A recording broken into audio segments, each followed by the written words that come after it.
Sans du cas de Ninive, pour Jonas, Dieu doit détruire Ninive. Mais pour Dieu, les enfants, les animaux, les femmes, les hommes, Dieu dit non, je ne détruis pas. Et Jonas s'est mis en colère. Pour lui, il n'est pas possible que Dieu puisse agir de la sorte. Œil pour œil, dent pour dent. Cela n'est pas ce que Dieu te demande.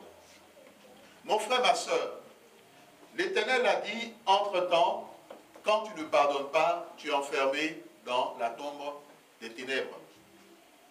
Et c'est ce qui explique que Jean plutôt nous dit que celui qui ne pardonne pas est mort, quoique vivant.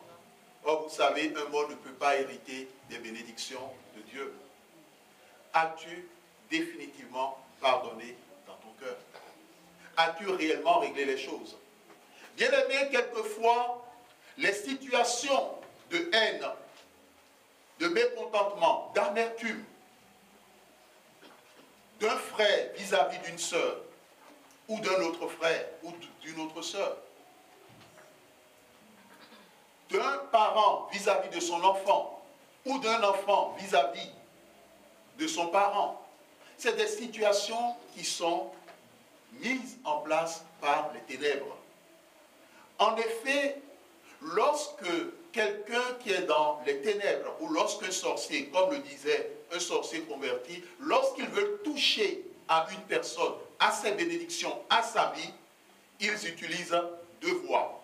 La première voie, c'est la donnée de l'amour du prochain, et la seconde voie, c'est la donnée du sang ou de l'hérédité.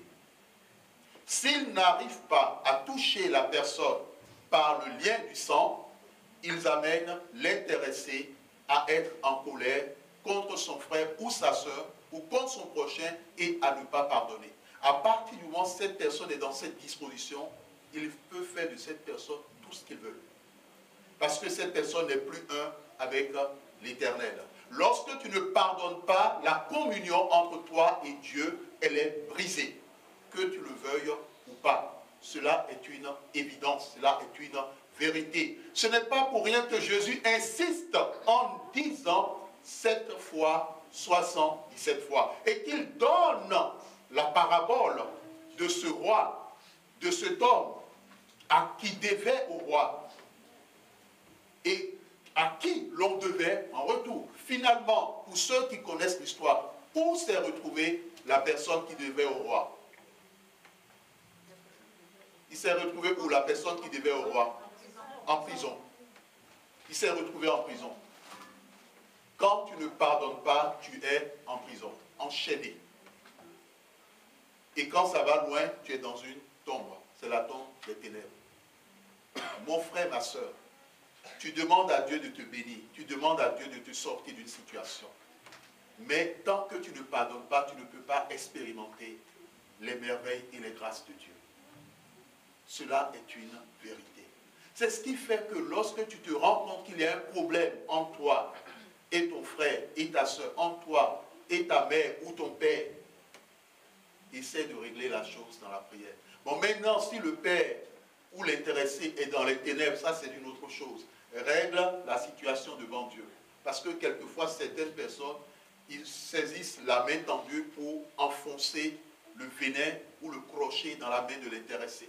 Bien aimé dans le Seigneur, prenons en compte ces choses.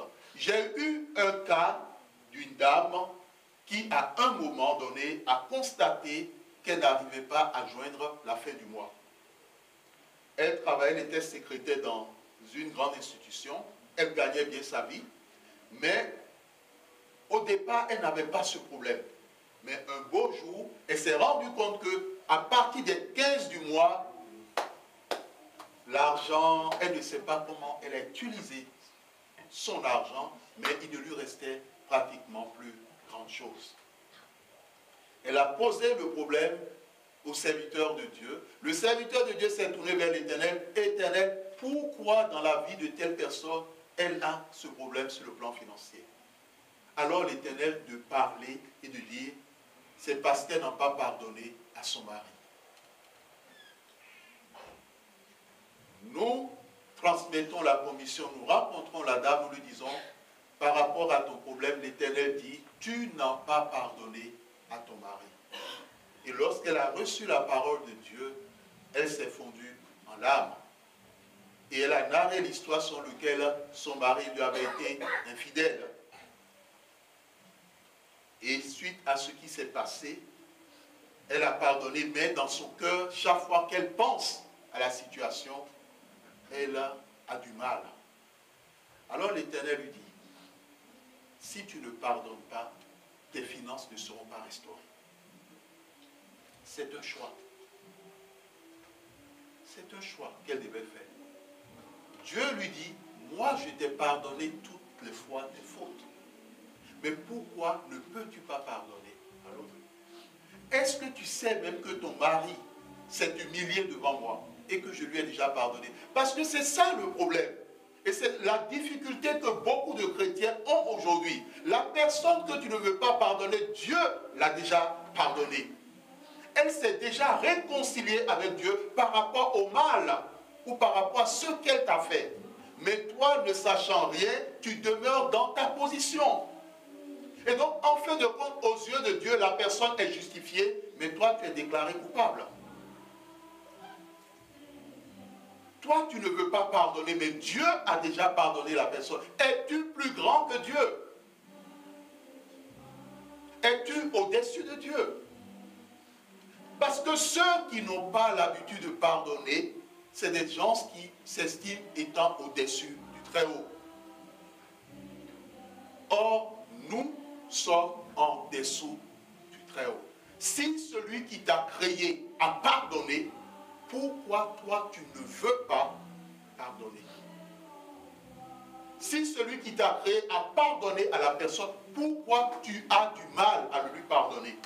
Et c'est ce qui explique que lorsque nous parlons des esprits de haine, il y a certaines personnes, par force de faire du mal et d'avoir de la haine dans leur cœur, parfois de refuser à pardonner, finalement, ils ont ouvert la porte à un esprit de haine dans leur vie.